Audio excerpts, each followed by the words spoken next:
Hello dear students, today we will discuss some questions या properties of equipotential surface। प्यारे बच्चों, जैसा कि आपने पढ़ा था, जब हमारे पास कोई इक्विपोटेंशियल सरफेस होता है और उस पर हम एक पॉइंट से दूसरे पॉइंट तक मूव करते हैं, वर्क डन हमारा जीरो क्यों होता है उसे हम प्रूव करेंगे। हम प्यारे बच्चों, जैसा कि हमें कोई सिंगल पॉइंट चार्ज दिया हुआ है क्यू प्लस क्यू ले रहे हैं यहाँ पे हम, अगर इसके चारों तरफ हम पता है जो सिंगल पॉइंट चार्ज होता है उसके चारों तरफ सिमेट्री बनती है, वो सिमेट्री कैसी बनती है? स्फेरिकल सिमेट्री बनती है, स्फेरिकल सिमेट्री। अगर स्फेरिकल सिमेट्री पर अब ये जो सरफेस बनेगा हर तरफ जो डिस्टेंस है वो क्या सेंटर से इक्वल है, और जब डिस्टेंस इक्वल होगी तो आपने पढ़ा है ये जो पॉइंट्स हैं, ये पॉइंट मान लीजिए ए और ये पॉइंट क्या है बी। जब वी प्रोपोर्शनल किस पर डिपेंड करता है? आर पर। अगर डिस्टेंस इक्वल होगी, if distance is equal then potential will be same. तो जो ए पॉइंट और बी पॉइंटर पे पोटेंशियल क्या होगा? सेम। तो यहाँ पे जो हम कह रहे हैं हेयर जो वी आर चेंज नहीं हो रही, तो हमारा जो पोटेंशियल है ए पॉइंट पर और जो पोटेंशियल है बी पॉइंट पर वो क्या होगा? इक्वल होगा पूरे सरफेस पर। इस सरफेस को क्या बोलते हैं? Equipotential surface. यहाँ पूछा अगर हम चार्ज कोई टेस्ट चार्जों से हम मूव करा रहे हैं A point to B point on equipotential surface, तो हमारा वर्क डन क्या होगा? प्यारे बच्चों, जैसा कि पीछे पढ़ चुके हैं, जो पोटेंशियल डिफरेंस होता है, जो पोटेंशियल डिफरेंस क्या होगा ए पॉइंट और बी पॉइंट के बीच में? B point is the final, V B minus V A equals to work done in moving the test charge from one point to another, A से B तक जो किया हमने। अब जैसा कि आप जानते हैं वी और वी बी की वैल्यू बराबर है, जब ये दोनों बराबर है तो उनका डिफरेंस क्या बनेगा? जीरो। तो आंसर क्या आएगा? डब्ल्यू ए बी क्या आएगा? जीरो। तो इसका मतलब है work done in moving a test charge from one point to another on an equipotential surface is always zero.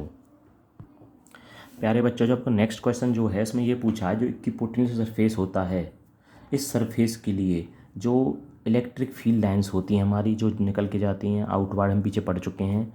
और यहाँ पे जो मूव करते हो आप हर पॉइंट के लिए आउटवर्ड की तरफ मूव करते हैं, तो इसे हम क्या नाम दे रहे हैं? यहाँ पे डी एल नाम दे रहे हैं। तो ये प्रूव करना है जो इलेक्ट्रिक फील्ड लाइंस होती हैं, और ये क्या आपका यहाँ पे जो फील्ड लाइंस हैं वो हमारी जो परपेंडिकुलर होती हैं किसके? इक्विपोटेंशियल सरफेस के परपेंडिकुलर होती हैं, वो प्रूव करना है। ई और डी एल में एंगल प्रूव करना है 90। अगर 90 होगा तो हमारे क्या होंगे? परपेंडिकुलर। प्यारे बच्चों, जैसा कि आप जानते हो, अगर हम मूव करा रहे हैं ए टू बी पॉइंट या small distance D L travel कर रहे हैं, तो वर्क डन आपका क्या होता है? Work done force into displacement से आप कर सकते हैं, या होता है आपका E dot D L, electric field lines passing through close surface area, E dot D L. और अब ये हमने पढ़ा था work done in moving on moving equipotential surface is always zero. तो डब्ल्यू डब्ल्यू वैल्यू क्या होती है? जीरो। और डॉट को ओपन करने पर क्या मिलेगा आपको? E D L cos theta equals to zero. जब ये जीरो है तो कॉस थीटा की वैल्यू क्या बनेगी? इसे इधर ले जाएंगे तो आपका जीरो बन जाएगा। अब थीटा में किस एंगल पे वैल्यू जीरो होती है कॉस की फॉर्म में? वो होता है आपका 90 डिग्री, जिसका मतलब है that is E vector perpendicular to D L vector. इसका मतलब है जो इलेक्ट्रिक फील्ड लाइंस होती हैं विच और ऑलवेज परपेंडिकुलर और normal to the equipotential surface. प्यारे बच्चों, जो हमें नेक्स्ट टॉपिक पढ़ना है वो आपका है इलेक्ट्रिक पोटेंशियल ग्रेडियंट। ये होता क्या है? तो इलेक्ट्रिक पोटेंशियल ग्रेडियंट होता है जब आप किसी सरफेस पर ट्रैवल करते हैं, दो इक्विपोटेंशियल सरफेस पर, एक इक्विपोटेंशियल सरफेस से दूसरे इक्विपोटेंशियल सरफेस से ट्रैवल करते हैं, तो उसमें पोटेंशियल में चेंज आएगा। जैसे बाहर की तरफ जाएंगे पोटेंशियल डिक्रीज हो जाएगा, तो इसका मतलब होता है change in electric potential, change in electric potential as its position changes. तो डेल वी अपॉन में डेल आर, या कह दो the change in electric potential per unit distance is called electric potential gradient, जिसे हम लिख सकते हैं डी वी अपॉन में डी आर नोटेशन के लिए। अब ई की वैल्यू पॉजिटिव होगी या नेगेटिव होगी, डायरेक्शन शो करता है।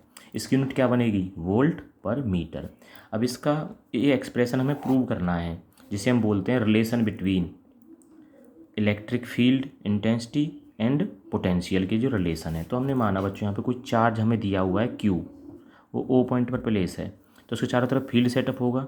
इससे कुछ दूरी पर हमने पॉइंट्स लिए हैं ए पॉइंट और ए पॉइंट क्या आपका बी। अब इस ए पॉइंट पर कौन सा चार्ज प्लेस है? टेस्ट चार्ज, वो क्या है? Q not. अब इस टेस्ट चार्ज को इस सोर्स चार्ज की तरफ मूव कर रहे हैं फोर्स के अगेंस्ट। ये सोर्स चार्ज इस टेस्ट चार्ज क्या करेगा? रिपेल। अगर हम इनके सरफेसेस की बात करें तो इक्विपोटेंशियल सरफेस एक तो यहाँ पे बन जाएगा और एक सरफेस आपका इस तरह से बन जाएगा। यहाँ पे सरफेसेस तो बनेंगे ही, ये पहला इक्विपोटेंशियल सरफेस और ये सेकंड इक्विपोटेंशियल सरफेस। तो हम फर्स्ट इस इक्विपोटेंशियल सरफेस से चार्ज पार्टिकल को कहाँ मूव करा रहे हैं, ए से बी की तरफ ला रहे हैं। तो स्मॉल डिस्टेंस क्या आपका डी आर, जब आप इसके क्लोज आ रहे हैं तो पोटेंशियल भी चेंज होगा, इंक्रीज होगा जितने हम क्लोज आएंगे, और फोर्स क्या अपोजिट। तो हमने देखा जब टेस्ट चार्ज को इस सोर्स चार्ज के द्वारा लगाए हुए फोर्स के अगेंस्ट हम इसके क्लोज मूव करते हैं तो एक फोर्स एक्सपीरियंस करता है, और उस फोर्स की वैल्यू क्या आप सब पढ़ चुके हो, ई बराबर होता है इंटेंसिटी एफ अपॉन में क्यू नॉट। तो एफ की वैल्यू क्या बनेगी, क्यू नॉट ई। तो इतना फोर्स एक्सपीरियंस करेगा ये टेस्ट चार्ज इसके फील्ड में आने पर, इससे क्लोज आने पर। अब आपने पढ़ा जब वर्क डन करेंगे हम एक पॉइंट से दूसरे पॉइंट तक जा रहे हैं from point A to point B, तो हमारा जो वर्क डन होगा वो कितना होगा।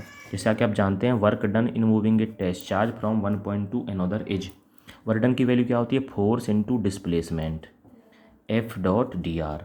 इसे हम शॉर्ट में भी कर सकते हैं ई डॉट डी एल से भी। और एफ डॉट डी आर और एफ डी आर डॉट को ओपन करने पर कौन सा एंगल बनेगा, कॉस थीटा। और थीटा एंगल क्या है यहाँ पे एफ और डी आर के बीच में, डी आर तो है इसे बी के लिए और फोर्स है अपोजिट में, तो एंगल क्या बना है यहाँ पे थीटा इक्वल्स टू 180 डिग्री, और कॉस 180 क्या होता है -1। तो डब्ल्यू की वैल्यू क्या आएगी, अब डब्ल्यू कौन सा आपका है, डब्ल्यू ए बी, तो ये बन गया -FDR, इक्वेशन फर्स्ट। अभी आपने पढ़ा था जो वर्क डन होता है वो वर्क डन की वैल्यू आप कैसे निकालोगे। जैसे आपने जानता है एज जो डी वी होता है चेंज इन पोटेंशियल, या डेल वी क्या होता है आपका, change in potential is equals to electric potential may be defined as the work done in moving a charge from one point to another, W A B upon में Q naught. तो W A B की value क्या बनी यहाँ से, W A B equals to D V into Q naught, equation second. अब first equation और second equation को कंपेयर करने पर आपको क्या मिलेगा यहाँ से, या दोनों को आप कंपेयर करेंगे वैल्यूज को, तो देखिए इन दोनों वैल्यूज को कंपेयर करने पर फर्स्ट में क्या आया आपका, from first and second equation, first equation value -FDR equals नीचे क्या D V into Q naught, और एफ की वैल्यू अभी लिखी थी आपकी एक वैल्यू थी क्यू नॉट ई, तो यहाँ से क्या बनेगा -Q naught E into D R equals to D V into Q naught से क्यू नॉट कैंसिल आउट, हमें चाहिए ई की वैल्यू, तो ई की वैल्यू क्या बनेगी यहाँ से -DR उधर चला गया -DV अपॉन में DR। और यहाँ पे जो नेगेटिव साइन है वो बता रहा है कि जो इलेक्ट्रिक फील्ड इंटेंसिटी अगर इंक्रीज होती है तो उसका मतलब क्या है, डिस्टेंस डिक्रीज होगी। जैसे आप डिस्टेंस डिक्रीज कर रहे हो तो इंटेंसिटी क्या हो रही है, इंक्रीज। ए पॉइंट पे इंटेंसिटी कम और बी पॉइंट पे इंटेंसिटी क्या है, ज़्यादा है। तो जिसे क्या बोलते हैं आप, इलेक्ट्रिक पोटेंशियल ग्रेडियंट।